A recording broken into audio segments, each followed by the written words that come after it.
అందరికీ నమస్తే. బీఆర్ఎస్ నుంచి కాంగ్రెస్లో చేరిన 10 మంది ఎమ్మెల్యేలు స్పీకర్కు రిప్లై ఇచ్చేసిండ్రు. ఇంకా ఇద్దరు మాత్రమే రిప్లై ఇవ్వలేదు. వాళ్ళు ఏం రిప్లై ఇచ్చిండ్రో ఆ ఆన్సర్స్ను బీఆర్ఎస్కి పంపించిండ్రు స్పీకర్. వీళ్ళు ఈ రిప్లై పంపించిండ్రు అని. మళ్ళీ వాళ్ళు కూడా ఓ రిప్లై ఇస్తారు స్పీకర్కు. వాళ్ళ దగ్గర ఆల్రెడీ ఆధారాలు చాలా ఉన్నాయి, అవన్నీ ఇచ్చిండ్రు. బట్ ఇక్కడ అందరికీ తెలుసు కానీ ఓ ముగ్గురికి పార్టీ మారిన సంగతి తెలుస్తలేదనమాట. వాళ్ళకి కనిపిస్తలేదు. కనిపించినట్టుగా మసకగా కనిపిస్తున్నట్టుంది. లేకపోతే మర్చిపోయినట్టుంది. ఒక 2 months బ్యాక్ మాట్లాడిన మాటలు ఇప్పుడు మర్చిపోయారు. సరే, ఇదంతా ప్రజలు గమనిస్తూ ఉంటారు. వాళ్ళు అప్పుడేం మాట్లాడింది జనం. వీళ్ళ ఉద్దేశం ఏంటంటే జనం పిచ్చోళ్ళు మర్చిపోతారు. ఏముంటుంది, నిన్నేం మాట్లాడినామో ఇయ్యాలే మర్చిపోతారు జనం అని. కానీ వీళ్ళు పార్టీ మారిండ్రు అనే విషయాన్ని జనం మర్చిపోతారా? అది మర్చిపోయే సంఘటన. వాళ్ళ కాన్స్టిట్యూన్సీ జనం మర్చిపోతారా? మా ఎమ్మెల్యే పార్టీ మారిండ్రో లేదో అని డౌట్ ఉంది ఎవరికన్నా? ఎవరికి లేదు. కానీ వీళ్ళు వీళ్ళ బలహీనతను ఎట్లా బయట పెట్టుకున్నారు ఈ విషయాలన్నీ చూసిన తర్వాత అనేది ఒకటి క్లియర్గా అర్థమవుతుంది. ఇది జూబ్లీస్ ఎలక్షన్లో దీని రిఫ్లెక్షన్ ఉండాలి. జూబ్లీస్ ఎలక్షన్లో రిఫ్లెక్షన్ ఉంటే అప్పుడు వీళ్ళ విషయం అర్థమవుతుంది. పార్టీ మారిన వాళ్ళను ఓడించేందుకు జనం రెడీగా ఉన్నారు అనేది చాలా సర్వేలు, చాలా ఎలక్షన్స్ చాలా రకాలుగా బయటపడ్డది. బట్ వీళ్ళు మాత్రం భయపడుతున్నారని మాత్రం క్లియర్గా అర్థమైంది. అన్ని విషయాలు మాట్లాడదాం. ఈ వీడియో షేర్ చేయండి, సబ్స్క్రైబ్ చేయండి. మీ గొంతుకుగా నేను మాట్లాడుతున్నా, మీరు మాట్లాడిన విషయాలు నేను మాట్లాడతా కాబట్టే మీరు వీడియో షేర్ చేయండి, సబ్స్క్రైబ్ చేయండి. ఇక ఏంది ఒక్కొక్క వీడియో చూద్దామా?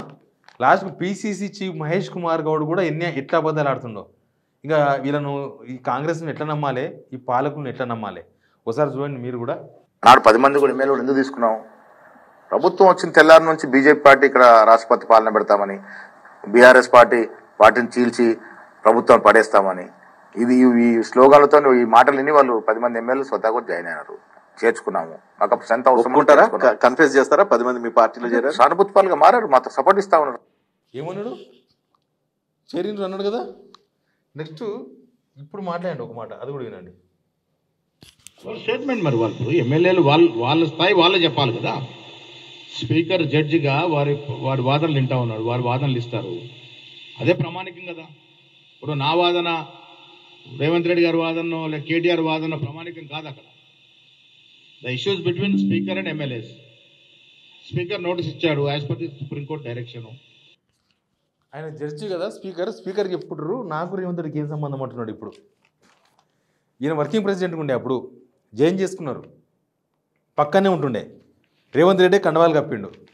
చూస్తారా కండవాలు కప్పినాక ఒక్కొక్కరు చాలా సుమధురమైన మాటలు మాట్లాడండి. ఈరోజు ప్రకాష్ గౌడ్ అని ఉత్తి ప్రకాష్ గౌడ్ కాదు, నిన్న మొన్న నాతోని దగ్గర 10 మంది ఇంకా మాట్లాడారు. 10 మంది అడిగారు. నేను చెప్పాను కాంగ్రెస్ పార్టీలో నేను ఉన్నాను కాబట్టి నాకు తెలుసు, కాంగ్రెస్ పార్టీలో స్వేచ్ఛ అనేది మనకు sky is the limit. Congress పార్టీలో మీరు వచ్చి ఎలాంటి ఇబ్బందుల గురి గారు మేము అది బాధ్యత మేము తీసుకుంటాము. ముఖ్యమంత్రి గారిని ఎప్పుడంటప్పుడు కలవచ్చు. కష్టపడ్డ ప్రజలు ఆదరించారు, గెలిచిన. ఇప్పుడు ఆ ప్రజలకు సేవ చేయడానికి కాంగ్రెస్ తోటి కలిసి, అభివృద్ధి కోసం కాంగ్రెస్ తోటి కలిసి పనిచేస్తా ఉన్నా, ఈ ప్రభుత్వంతో కలిసి. నియోజకవర్గ అభివృద్ధిని దృష్టిలో పెట్టుకొని నియోజకవర్గ ప్రజల కోరిక మేరకే ఈరోజు పార్టీలో చేరడం జరిగింది. నా తోటి వచ్చిన మిత్రులకు, ఇంకా రాబోయే వాళ్ళకి అందరికీ నేను ప్రత్యేకంగా ధన్యవాదాలు తెలియజేస్తూ మీ అందరికీ ధన్యవాదాలు. Thank you. మళ్ళీ బీఆర్ఎస్ పార్టీలోకి వెళ్తున్నమాట అబద్ధం. ఎందుకంటే ఒక్కసారి నేను డెసిషన్ చేసి భద్రాచలం అభివృద్ధి కొరకు కాంగ్రెస్ పార్టీ అయితే అభివృద్ధి చెందుద్దని ఏదైతే నా గురువు గారు పొంగులేటి శ్రీనివాస్ రెడ్డి గారి ద్వారా నేను కాంగ్రెస్ పార్టీలో జాయిన్ అయ్యాను. గౌరవ ముఖ్యమంత్రి రేవంత్ రెడ్డి గారి ఆశీస్సులతో మరియు తుమ్మల నాగేశ్వర గారి ఆశీస్సులతో, నా గురువు అయిన పొంగులేటి శ్రీనివాస్ రెడ్డి గారి ఆశీస్సులతో, డిప్యూటీ సీఎం బట్టి విక్రమార్క గారి ఆశీస్సులతో భద్రాచలం అభివృద్ధి చెందుతుందని ఆశతో వెళ్ళాను. అదే ఆశతో ఉన్నాను తప్ప వేరేదైతే ఎటువంటి అపోహ చెందొద్దు. ఇది బీఆర్ఎస్ ప్రాపగండ అని నేను ఖచ్చితంగా చెప్తున్నాను. ప్రజల అభివృద్ధి, ప్రజలు నాకు ఆశీస్సులే ఉన్నాయి. ప్రజలు అభివృద్ధే నాకు ముఖ్యమని మీకు తెలుపుతున్నాను.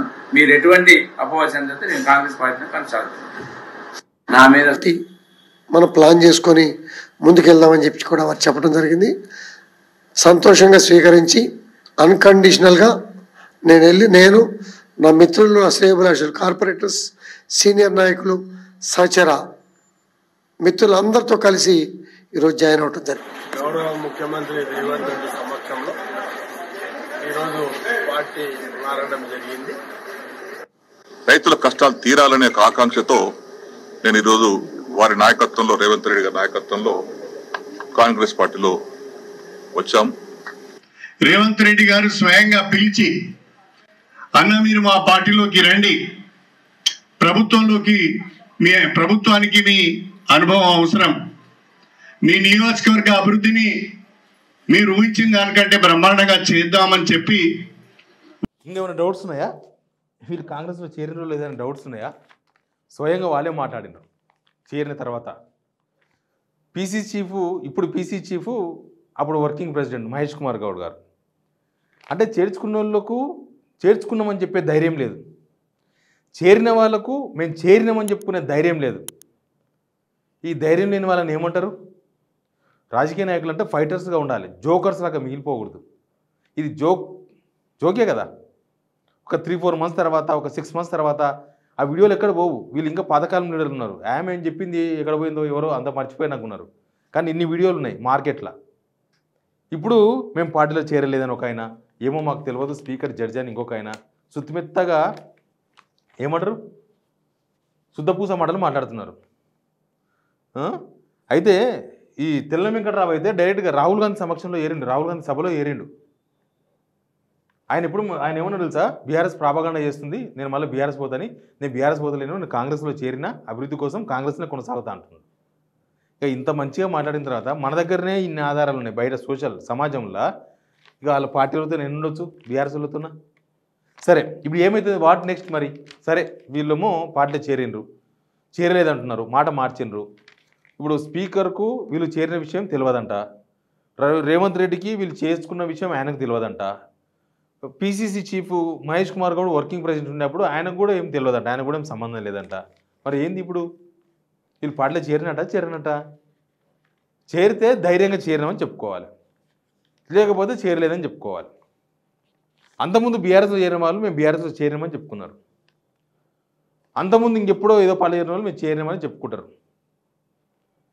మళ్ళీ వీళ్ళు చేరలేదని చెప్తున్నారు. వీళ్ళ భయం ఏంది?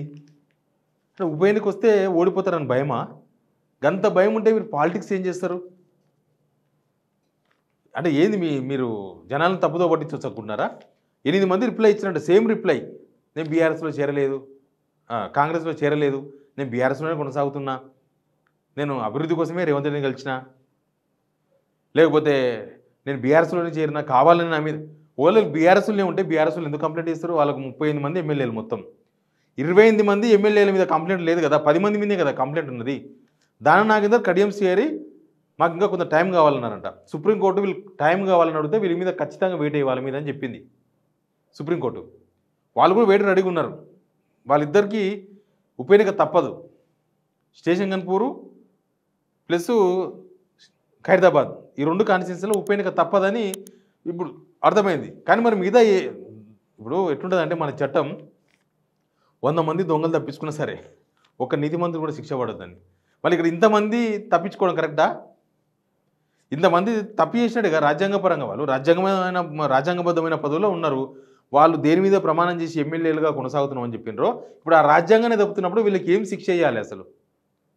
సరే, ఇప్పుడు వీళ్ళు శిక్ష వేయకపోవచ్చు, ఎందుకంటే స్పీకర్కి ఏం తెలియదు, సీఎంకి ఏం తెలియదు, పీసీ చీఫ్కి ఏం తెలియదు. కాబట్టి ఇక పిల్లి కళ్ళు మూసుకొని పాలు తాగి ఎవరు చూడలేదన్నదంట. అట్లా మాకేం తెలియదు అని అంటుండొచ్చు. రేపు నాడు 8 మందిని తప్పించి ఉండొచ్చు. వీళ్ళు బీఆర్ఎస్లో ఉన్నారని స్పీకర్ తేల్చొచ్చు. మళ్ళీ సుప్రీంకోర్టుకు పోతారు బీఆర్ఎస్. సుప్రీంకోర్టుకు పోయినప్పుడు సుప్రీంకోర్టు ఏమంటుంది, స్పీకర్ నిర్ణయం తీసుకోమన్నాం, స్పీకర్ నిర్ణయం తీసుకుంటు కదా, మిగతా 2 మీద వేటేస్తారు, కాబట్టి ఇక అయిపోయింది కదా పంచాయతీ అనొచ్చు సుప్రీంకోర్టు కూడా. ఎందుకంటే రాజ్యాంగంలో ఉన్న లూప్ హోల్సే ఈ రాజకీయ పార్టీలు, అన్ని రాజకీయ పార్టీలు, ఒక రాజకీయ పార్టీ కాదు, అన్ని రాజకీయ పార్టీలు వాళ్ళకు అనుకూలంగా మలుచుకుంటూ ఉంటారు. కాబట్టి ఇప్పుడు ఆ పార్టీ అధికారం ఉన్నప్పుడు ఈ ఓలాగా ఈ పార్టీ అధికారం ఉన్నకు ఏమి ఉండదు, అంతా సేమ్ స్టైలే ఉంటుంది. ఇప్పుడు మరి ఏంది వాట్ నెక్స్ట్? 8 మంది ఎమ్మెల్యే ఇట్లే కొనసాగుతారా? కొనసాగుతుండొచ్చు అఫ్కోర్స్. 8 మంది కొనసాగితే ఇక వీళ్ళు రాజ్యాంగానికి ఏమున్నట్టు, రాజ్యాంగానికి విలువ ఏమున్నట్టు, లేకపోతే వీళ్ళ మీద నెక్స్ట్ ఉండదా?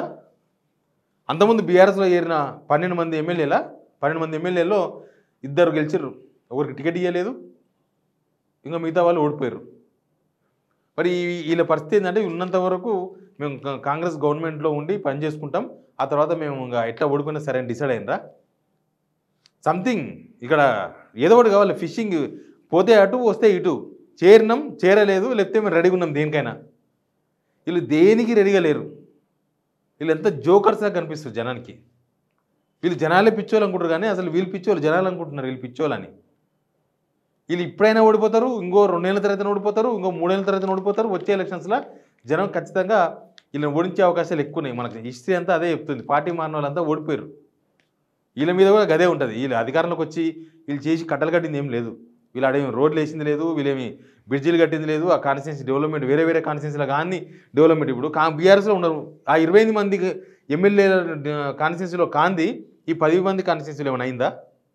ఏం కాలేదు. మరి అయిపోయా ఇంకేంది, నీళ్ళకు నీళ్ళు పాలకు పాలు. ఎనీవే మనం ఎన్నుకున్న ప్రజాప్రతినిధులు మనల్ని ఎట్లా మోసం చేస్తున్నారు అనేది కళ్ళ ముందు సినిమా చూపిస్తున్నారు, దుష్యంత్ సినిమా చూపిస్తున్నారు.